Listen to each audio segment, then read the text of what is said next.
Selamat malam teman-teman, kami dari kelompok 1 akan menjelaskan tentang masa perkembangan anak. Saya akan perkenalkan teman-teman dari kelompok kami. Yang pertama ada Gusti Ayu Sylvia Puspita, yang kedua ada Muhammad Agung Satrio, ada Ade Amelia Siskatiana, ada Intan Dwi Wahyu Agustin, Dia Jenisak, dan Sinta Nuraini.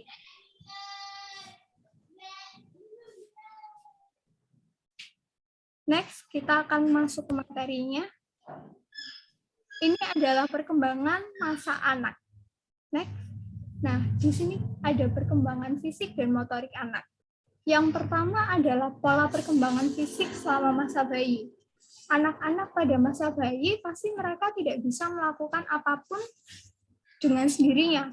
Mereka bertahap melakukan perkembangan mereka belajar mulai dari berat. Mereka yang dari lahir mungkin cuma hanya beberapa kilo.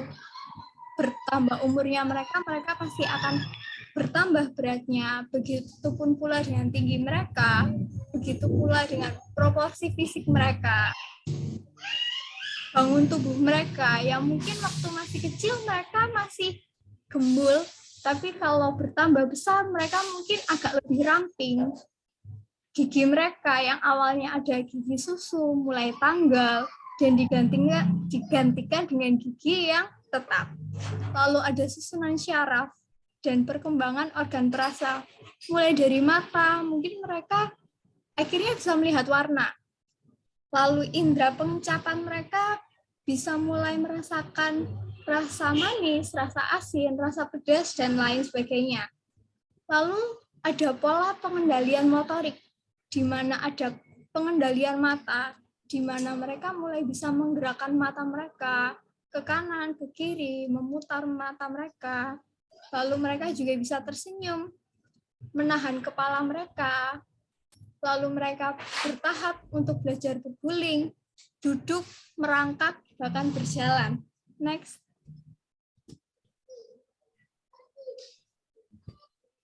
Di sini ada perkembangan kognitif anak. Teori kognitif ini berarti kemampuan untuk secara lebih tepat merepresentasikan dunia dan melakukan operasi logis dalam representasi konsep yang berdasarkan pada kenyataan. Ini menurut teori Jean Piaget. Nah, di sini menurut Jean Piaget ini ada 4 periode utama. Yang pertama ada periode sensori motorik, mulai dari usia 0 sampai 2 tahun. Yang kedua ada periode praoperasional, di mana usia 2 sampai 7 tahun, periode operasional konkret di usia 7 sampai 11 tahun, periode operasional formal usia 11 tahun sampai dewasa. Selanjutnya, di sini saya akan menjelaskan satu persatu 4 tahap yang dimaksud oleh Jean Piaget itu. Yang pertama ada periode sensori motorik di usia 0 sampai 2 tahun. Nah, Piaget ini berpendapat bahwa tahapan ini menandai perkembangan kemampuan dan pemahaman spasial penting dalam 6 subtahapan. Ini dibagi lagi dalam 6 subtahapan. Yang pertama adalah skema refleks, yaitu muncul saat lahir sampai usia 6 minggu dan berhubungan terutama dengan refleks mereka. Refleks ketika mereka masih bayi. Lalu yang kedua adalah fase reaksi sirkular primer dari usia 6 minggu sampai 4 bulan dan berhubungan terutama dengan munculnya dengan kebiasaan-kebiasaan mereka. Yang ketiga ada tahapan fase reaksi sirkular sekunder. Munculnya antara usia 4 sampai 9 bulan dan berhubungan terutama dengan koordinasi antara penglihatan dan pemaknaan. Lalu selanjutnya ada koordinasi reaksi sirkular sekunder. Ini muncul dari usia 9 sampai 12 bulan saat berkembangnya kemampuan untuk melihat objek sebagai sesuatu yang permanen. Walau kelihatannya berbeda kalau dilihat dari sudut berbeda dan atau permanensi objek. Selanjutnya ada tahapan fase reaksi sirkular tersier. Ini muncul dalam usia 12 bulan sampai 18 bulan dan berhubungan terutama dengan penemuan cara-cara baru untuk mencapai tujuan anak. Yang terakhir, ada tahapan awal representasi simbolik. Ini berhubungan terutama dengan tahapan awal kreativitas anak. Selanjutnya, yang kedua ada periode praoperasional. Ini ada di usia 2-7 tahun. Dalam tahapan ini, anak mengembangkan keterampilan berbahasa mereka. Mereka mulai bisa berbahasa yang singkat-singkat, yang kecil-kecil. Mereka mulai merepresentasikan benda-benda dengan kata-kata dan gambar-gambar yang mereka tahu. Bagaimanapun mereka juga menggunakan penalaran intuitif, bukan logis. Di permulaan tahap ini mereka cenderung egosentris, yaitu mereka tidak dapat memahami tempat di dunia dan bagaimana hal tersebut berhubungan satu sama lain. Mereka masih kesulitan memahami bagaimana perasaan orang dari sekitarnya. Apakah orang tua mereka lagi bersedih, teman mereka lagi ngambek, mereka masih belum bisa memahami sepenuhnya perasaan itu. Tetapi seiring pendewasaannya mereka, seiring pertumbuhannya mereka, kemampuan untuk memahami perspektif orang lain semakin baik. Anak memiliki pikiran yang sangat imajinatif di usia-usia seperti ini, dan menganggap setiap benda yang hidup pun kadang memiliki perasaan. Bisa jadi mereka memikirkan bahwa boneka yang mereka bawa setiap hari itu bisa hidup, dan lain sebagainya. Selanjutnya, yang ketiga ini adalah periode operasional konkret di usia 7-11 tahun. Proses-proses penting selama tahapan ini ada beberapa. Yang pertama pengurutan, yaitu kemampuan untuk mengurutkan objek menurut ukuran, bentuk, atau ciri lainnya. Mereka bisa membedakan, oh ternyata durian lebih besar daripada apel, seperti itu. Yang kedua ada klasifikasi, kemampuan untuk memberi nama dan mengidentifikasi serangkaian benda menurut tampilannya, ukurannya, atau karakter lain. Termasuk gagasan bahwa serangkaian benda-benda dapat menyertakan benda lain ke dalam rangkaian tersebut. Anak tidak lagi memiliki keterbatasan logika berupa animisme atau anggapan bahwa semua benda hidup dan berperasaan. Seperti yang tadi, anak itu tidak lagi selalu menganggap bahwa boneka mereka itu hidup. Bahwa boneka tetaplah boneka, boneka adalah benda mati. Yang selanjutnya adalah decentering, yaitu anak mulai mempertimbangkan beberapa aspek dari suatu permasalahan untuk bisa memecahkannya sendiri.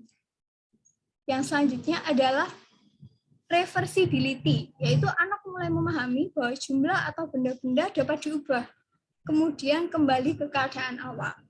Selanjutnya ada konservasi, memahami bahwa kuantitas, panjang, atau jumlah benda-benda adalah tidak berhubungan dengan pengaturan atau tampilan dari objek atau benda-benda tersebut.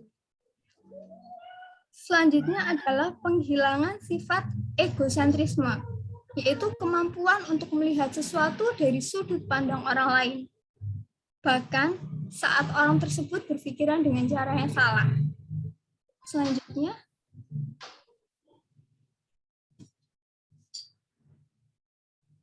Selanjutnya adalah periode operasional formal. Ini di usia 11 tahun hingga mereka dewasa. Tahap ini, operasional formal adalah periode terakhir perkembangan kognitif dalam teori Piaget. Tahap ini mulai dialami anak dalam usia 11 tahun, saat mereka itu sudah mengalami pubertas, dan terus berlanjut sampai akhirnya mereka dewasa. Karakteristik ini di tahap ini adalah diperolehnya kemampuan untuk berpikir secara abstrak, menalar secara logis, dan menarik kesimpulan dari informasi yang tersedia. Dalam tahapan ini, seorang dapat memahami hal-hal yang sudah di tahap yang lebih tinggi lagi, seperti cinta, bukti logis, dan nilai-nilai yang lainnya. Selanjutnya, ini bisa dilanjutkan oleh teman saya. Baik, saya akan melanjutkan presentasi dari rekan saya. Di sini ada perkembangan kepribadian pada anak. Menurut Harlock, perkembangan kepribadian adalah sikap awal teman sebaya dan sikap keluarga yang sangat berarti karena sebagai dasar konsep diri. Karena baik keluarga maupun teman sebaya terbiasa memandang anak dengan cara tertentu.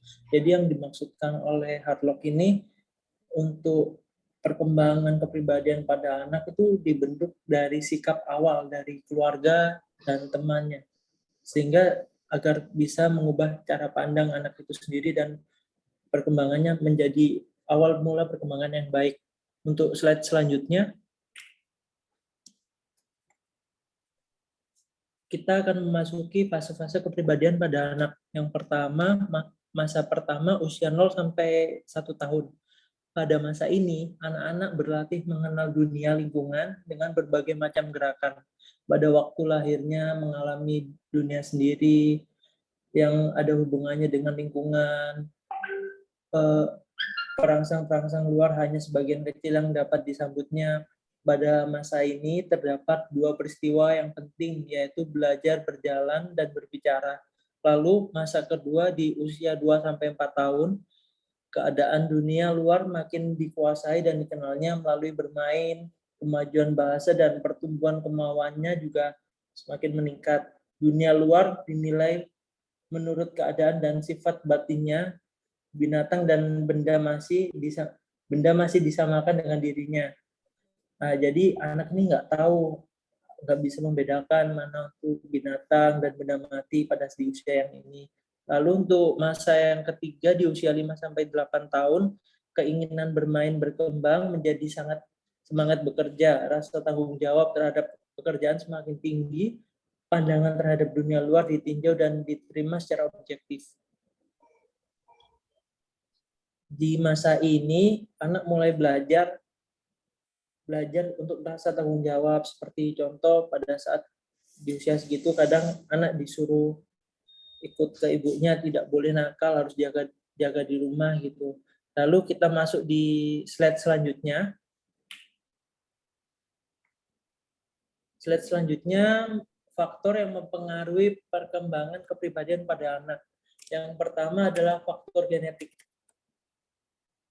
Faktor genetik atau pembawaan, yaitu masa dalam kandungan dipandang sebagai saat yang kritis dalam perkembangan kepribadian, sebab tidak hanya sebagai saat pembentukan pola-pola kepribadian, tetapi juga sebagai masa pembentukan kemampuan-kemampuan yang menentukan jenis penyesuaian individu terhadap kehidupan setelah lahir.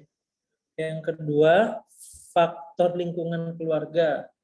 Keluarga merupakan kelompok sosial pertama yang menjadi pusat identifikasi anak. Anak menghabiskan banyak waktunya di lingkungan keluarga dan keluarga adalah orang yang penting untuk membentuk kepribadian anak. Di samping itu, keluarga juga dipandang dapat memenuhi kebutuhan manusiawi, terutama bagi pengembangan kepribadiannya dan pengembangan untuk masa kedepannya. Lalu kita masuk di faktor yang ketiga, yaitu faktor lingkungan sekolah. Di faktor lingkungan sekolah, anak akan mendapati iklim emosional. Ruang kelas juga mempengaruhi kepribadian anak. Kelas dengan guru yang bersifat ramah dan respek terhadap siswa memberikan dampak yang positif bagi perkembangan psikis anak, seperti rasa nyaman dan bahagia. Sedangkan jika gurunya bersikap otoriter dan tidak menghargai siswa, maka berdampak kurang baik atau sebaliknya. Di sini juga anak bisa dapat mempunyai prestasi belajar, perolehan prestasi atau peringkat kelas dan mempengaruhi peningkatan harga diri dan sikap percaya diri pada anak tersebut. Lalu ada penerimaan teman sebaya yang diterima sebagai teman-temannya juga akan mengembangkan sikap positif terhadap dirinya dan juga orang lain. Jadi untuk di lingkungan sekolah ini, masa perkembangan anak juga dipengaruhi oleh guru, lingkungan iklim, dan teman sebayanya. Lalu kita masuk di faktor yang terakhir, yaitu faktor kebudayaan. Kebudayaan suatu masyarakat dapat berpengaruh terhadap setiap keluarganya, baik dalam cara berpikir, cara bersikap, atau cara berperilakunya. Pengaruh kebudayaan terhadap kepribadian dapat dilihat dari perbedaan masyarakat modern yang budayanya maju dengan masyarakat primitif atau yang budayanya cukup sederhana. Perbedaan itu tampak dalam gaya hidupnya seperti cara makan, berpakaian, pemeliharaan kesehatan, interaksi, pencaharian, dan cara berpikir. Baik, untuk selanjutnya akan dilanjutkan oleh rekan saya. Silakan. Ya, saya lanjut ya. Pengertian perkembangan masa prenatal. Periode prenatal atau masa sebelum lahir adalah periode awal perkembangan manusia yang dimulai sejak konsepsi, yakni ketika ovum atau sel telur wanita dibuahi oleh sperma laki-laki sampai dengan waktu kelahiran seorang individu. Masa ini pada umumnya berlangsung selama 9 bulan kalender atau sekitar 280 hari sebelum lahir. Dilihat dari segi waktunya, periode prenatal ini merupakan periode perkembangan manusia yang paling singkat, tetapi justru pada periode inilah dipandang terjadi perkembangan yang sangat cepat dalam diri individu. Selanjutnya, tahapan perkembangan janin dalam kandungan. Yang pertama ada periode geminal. Periode geminal merupakan periode awal perkembangan prenatal yang berlangsung pada 2 minggu pertama setelah pembuahan. Ini merupakan penciptaan zigot. Lanjutkan dengan pemecahan sel. Melekatnya zigot ke dinding kandungan. Kedua, periode embrionis. Periode embrionis merupakan periode perkembangan prenatal yang terjadi dari 2 hingga 8 minggu setelah konsepsi.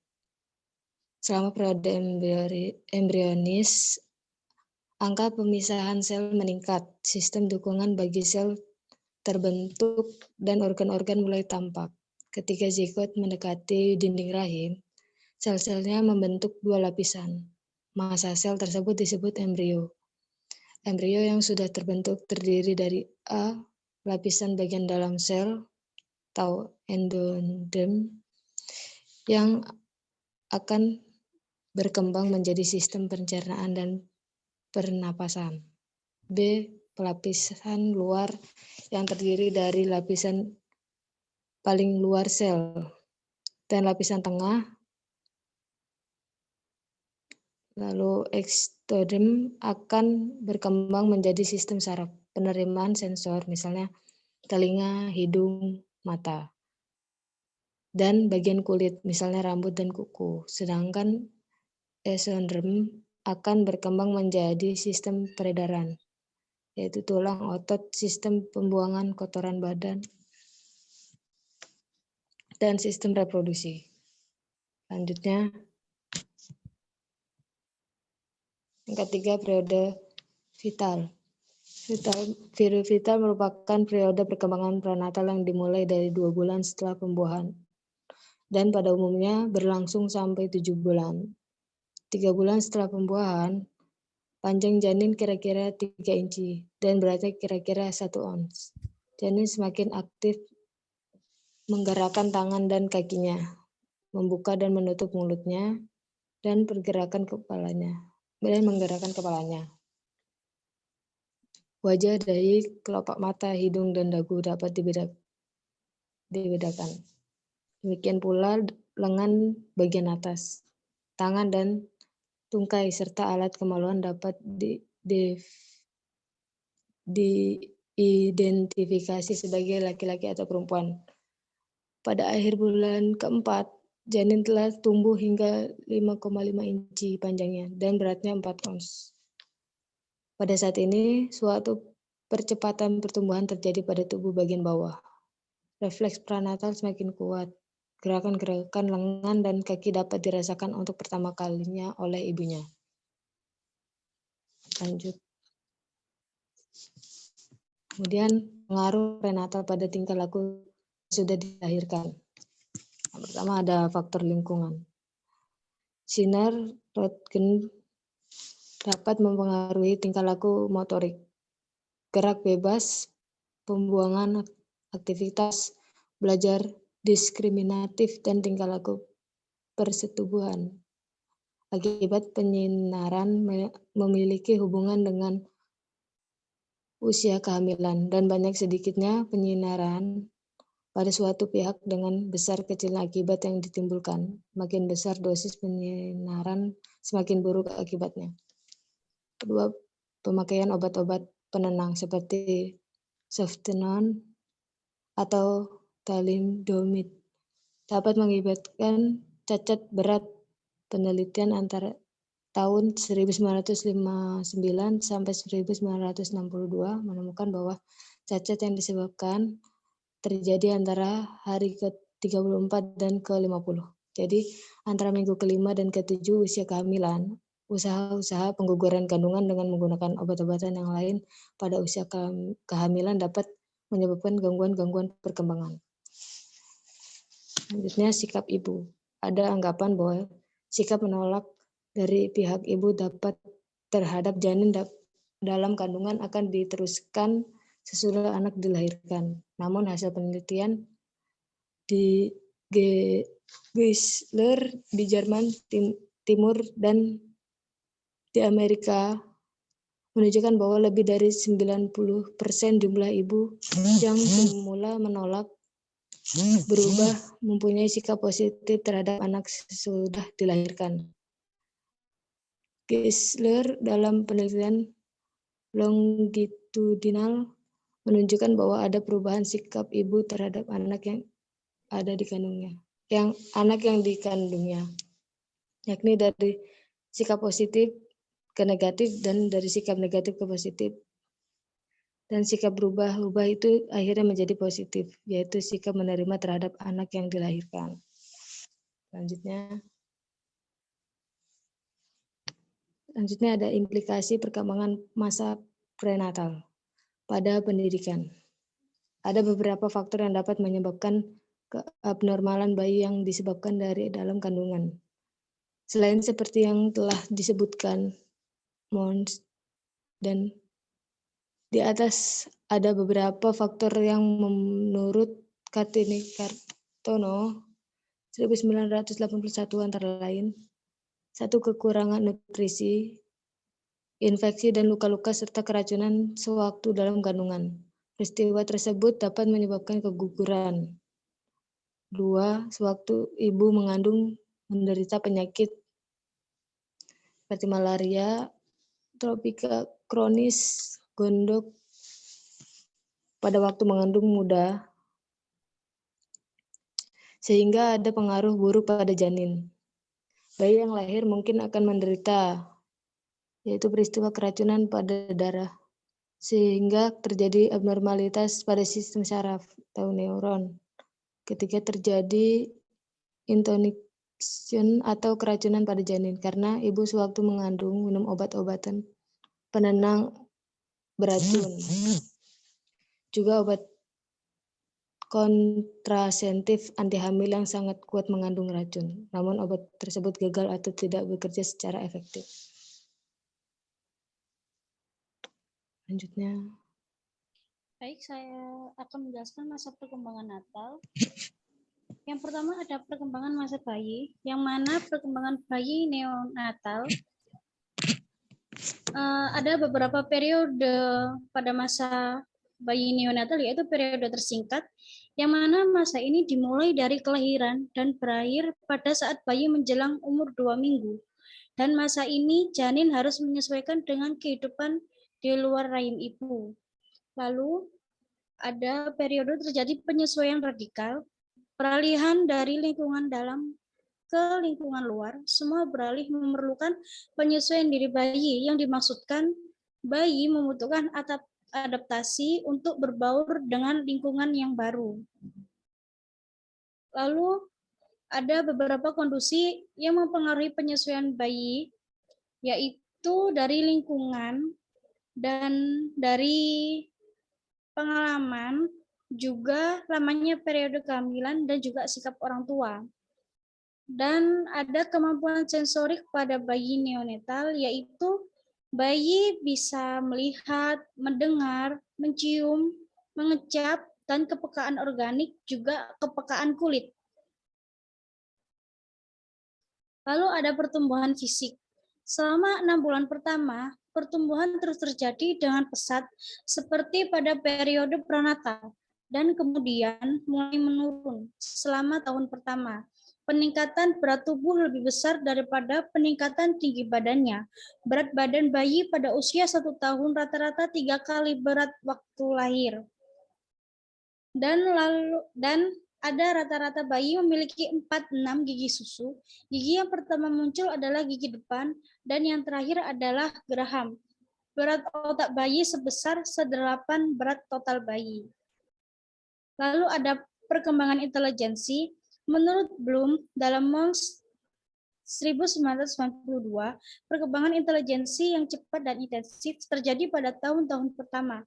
Berdasarkan hasil penelitian ditemukan bahwa umur 1 tahun dicapai 20% pada umur 17 tahun pada umur 17 tahun 100% perkembangan intelijensi. Lalu ada perkembangan emosi, yang mana bayi bisa merasakan rasa marah, ketakutan dengan hal baru, atau rasa ingin tahu jika seseorang di sekitarnya melakukan hal yang baru yang dia lihat. Juga kegembiraan yang afeksi. Lalu ada perkembangan bicara pada bayi, yang mana bayi itu awal mulanya refleks vokalisasi, lalu mengoceh, lalu ada laling, ekkolia, yang terakhir bicara yang sebenarnya, bisa menyusun beberapa kata dengan lancar. Selanjutnya adalah masa postnatal. Lanjut. Nah, masa postnatal ini adalah masa yang dinamakan masa sesudah kelahiran.